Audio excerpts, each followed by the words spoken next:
मुकाबला काफ़ी रोचक है। जिस तरह से पहले यहाँ पर लग रहा था कि जो मुकाबला है त्रिकोणात्मक होगा, लेकिन अब जो है मुकाबला सीधे तौर पर कहें तो अनंत सिंह वर्सेस जो है बीना देवी के बीच में है। जो सूरजभान सिंह जो उनके पति हैं, जिस तरह से इनका बयान सुन रहे थे और सीधे तौर पर जिस तरह से गिरफ्तारी हुई है एक जाति विशेष में जो है जो लोग सूरजभान के साथ थे वे लोग भी अब जो हैं एक तरफा जो है वहाँ पर वोट का जो पोलराइजेशन हुआ है और उनके पक्ष में। लेकिन ये देखना महत्वपूर्ण है जिस तरह से, क्योंकि दुलारचंद की हत्या जिस तरह से हुई और उसके बाद एक जाति विशेष जो है जिस तरह से वे समर्थन कर रहे थे जनसुराज पार्टी के उम्मीदवार को, तो वे उम्मीदवार जो हैं हाशिए पर चले गए हैं और मुकाबला यहाँ पर आमने सामने का है।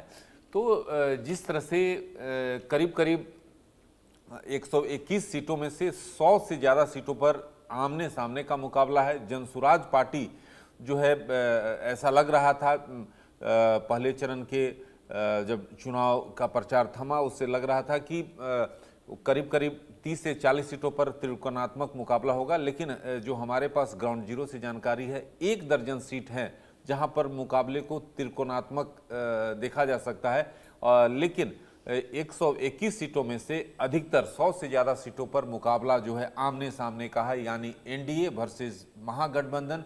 और जिस तरह से आप तेजस्वी यादव की बात सुन रहे थे, तेजस्वी यादव ने साफ तौर पे कहा कि बदलाव की ज़रूरत है और जिस तरह से जो डबल इंजन की सरकार फैल रही है, आपने चिराग पासवान की भी बात सुनी। चिराग पासवान ने साफ तौर पे कहा कि जो मौजूदा सरकार है खासतौर पर नीतीश कुमार के नेतृत्व में एनडीए लड़ रही है चुनाव, और नीतीश जिस तरह से सुशासन बाबू के रूप में जाने जाते हैं, लेकिन 3 अहम मसला यहाँ पर है जो कि यहाँ पर जिक्र करना। कानून व्यवस्था के नाम पर जिस तरह से एनडीए की ओर से लगातार ये सवाल खड़ा किया जाता रहा है कि क्या आप वही जंगल राज लाना चाहते हैं जब लालू प्रसाद और राबड़ी देवी के नेतृत्व में जब वहाँ सरकार बनी थी।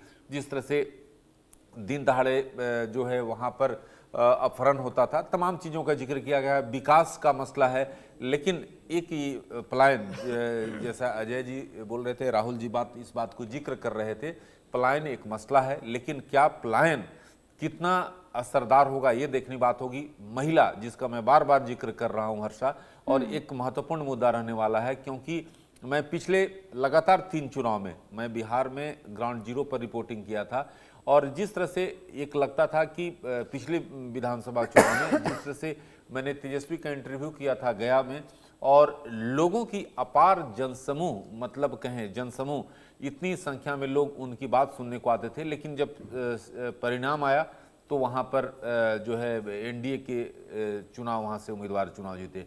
जिस तरह से तेजस्वी एक दिन में 1 दर्जन से ज़्यादा रैलियाँ कर रहे हैं, आज भी जो है 1 दर्जन से ज़्यादा रैलियाँ हैं, और साथ ही साथ बीजेपी, आज प्रधानमंत्री नरेंद्र मोदी भी वहाँ पर प्रचार करते दिखेंगे, केंद्रीय गृह मंत्री अमित शाह हैं, साथ ही साथ बीजेपी के तमाम बड़े नेता, उनके गठबंधन के लगातार नेता जो हैं जमीन पर, क्योंकि मुकाबला जो है हमारे पैनलिस्ट भी इस बात को जिक्र कर रहे हैं कि मुकाबला जो है कांटे का है। भले ही जो है दावे प्रतिदावे चाहे महागठबंधन की ओर से या एनडीए की ओर से किया जाए कि वे एक तरफा जीत रहे हैं, ऐसा नहीं है। बिल्कुल बिल्कुल। इसी बीच तारापुर सीट की भी बात कर लेते हैं। अजय जी, आपके पास में आऊंगी। यहाँ पर सम्राट चौधरी की प्रतिष्ठा दांव पर लगी है, क्या लगता है कैसा परफॉर्म सम्राट चौधरी करते हुए नजर आएंगे? कितना विश्वास इस बार लोग करते हुए नजर आएंगे उन पर? देखिए हर्षद जी, सम्राट चौधरी के पिताजी भी एक अच्छे राजनीतिक व्यक्ति थे और उनके नाम का बहुत अच्छा फायदा उठाते हुए सम्राट चौधरी ने अपनी पकड़ बनाई और छलांग लगाते हुए एनडीए में, गठबंधन में आए और आज डिप्टी सीएम भी हैं। लेकिन प्रशांत किशोर का जनाधार मजबूत हुआ है नहीं हुआ ये तो आंकड़े बताएंगे, लेकिन प्रशांत किशोर ने जिस तरह से मंगल पांडे, सम्राट चौधरी और जायसवाल और विजय सिन्हा के बारे में खुलकर विरोध और उजागर करने का प्रयास किया, इससे सम्राट चौधरी की छवि धूमिल जरूर हुई है। और इस बार के चुनाव में सम्राट चौधरी को बड़ा कड़ा मुकाबला झेलना पड़ेगा। सम्राट चौधरी शायद वो ऐसे व्यक्ति होंगे जो मंगल पांडे और जायसवाल से भी कम वोट पाने का उनको झटका मिल सकता है। सम्राट चौधरी का जो एटीट्यूड है वह बिहार की जनता को बहुत अच्छा नहीं लगता है, बिहार के युवाओं को अच्छा नहीं लगता। मैं कोई विरोध नहीं कर रहा हूं, ये व्यक्तिगत तौर से चूंकि बिहार जाने के बाद, उनसे मिलने के बाद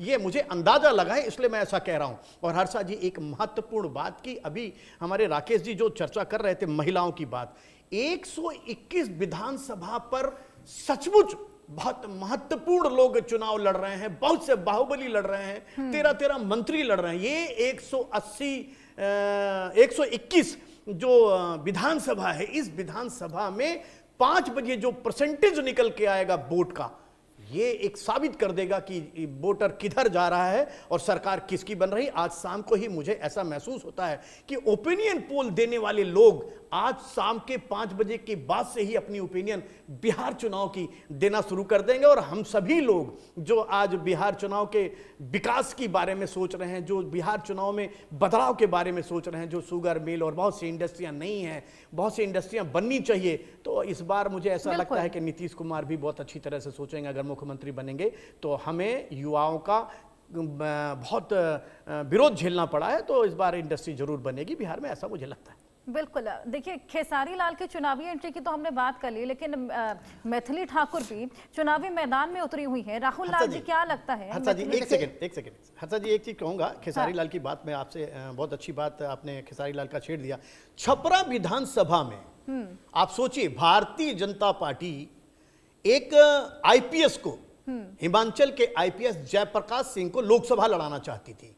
आपको याद होगा जब लोकसभा का चुनाव हो रहा तो आनंद मिश्रा को भी भारतीय जनता पार्टी चुनाव लड़ाना चाहती थी, लेकिन एक ऐन मौके पर ना आनंद मिश्रा को टिकट मिला और ना ही जयप्रकाश सिंह को टिकट मिला। इस बार जयप्रकाश सिंह और आनंद मिश्रा ने यह तय किया कि ना हम बीजेपी में जाएंगे, ना हम आरजेडी में जाएंगे, हम एक नई पार्टी की तलाश करेंगे। जयप्रकाश सिंह एक सुलझे हुए व्यक्ति हैं, मैं ऐसा जानता हूं। और जन सुराज ने जिस तरह से आईपीएस को, सिन्हा को, प्रोफेसर को उतारने का काम किया है, उसके आगे अगर खेसारी लाल जी चुनाव लड़ रहे हैं, खेसारी लाल जी की छवि एक अलग है, जयप्रकाश की छवि अलग है। देखना तो ये होगा कि युवा जाता किधर है, मतदाता जाता किधर। हर्षा जी, मैं बिल्कुल, मैं छपरा होके आ रहा हूँ, वहाँ पे मैं सीधे सीधे कह रहा हूँ कि छपरा को लेके जो स्थितियां हैं वहाँ पे, वो भारतीय जनता पार्टी का गढ़ रहा था। भारतीय जनता पार्टी ने गलत वहाँ पे टिकट का वितरण किया। जो पुराने उम्मीदवार थे एसएन गुप्ता जी, उनको नहीं दिया।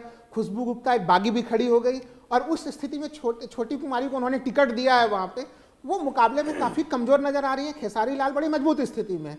और जो आपने तारापुर को लेके देखे पूछा, वहाँ पे कि जो उप मुख्यमंत्री हैं उनकी स्थिति कैसी है, देखिए शकुनी चौधरी का बड़ा नाम था, इस बात से मैं सहमत हूँ, लेकिन शुरुआती स्थिति में मुझे ऐसा दिखा, चूंकि 2 बार मैं गया तारापुर, पहले बार की स्थिति में हमें दिखा कि वहाँ पे जो शकुनी चौधरी हैं उनकी स्थिति बड़ी खराब दिखी, वहाँ पे बड़ी गड़बड़ स्थिति दिखी।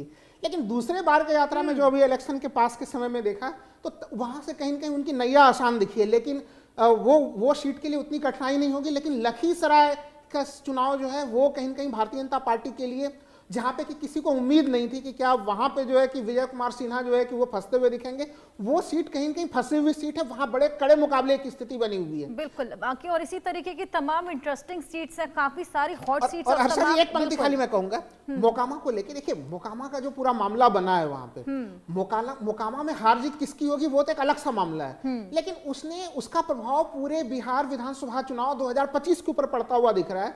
क्योंकि जब लॉ एंड ऑर्डर की बात होती है, जब जंगल राज की बात होती है, तो फिर मोकामा का मामला काफी जीवंत होकर हम लोगों के सामने में दिखाई देता है और बिहार के मतदाताओं के सामने में दिखाई दे रहा है। बिल्कुल। खैर, ये तो जनता तय करेगी और इस डिस्कशन को हम कैरी फॉरवर्ड करेंगे। लगातार मताधिकार का इस्तेमाल तमाम मतदाता कर रहे हैं और अच्छी खासी संख्या में लोग अपने वोट डालने के लिए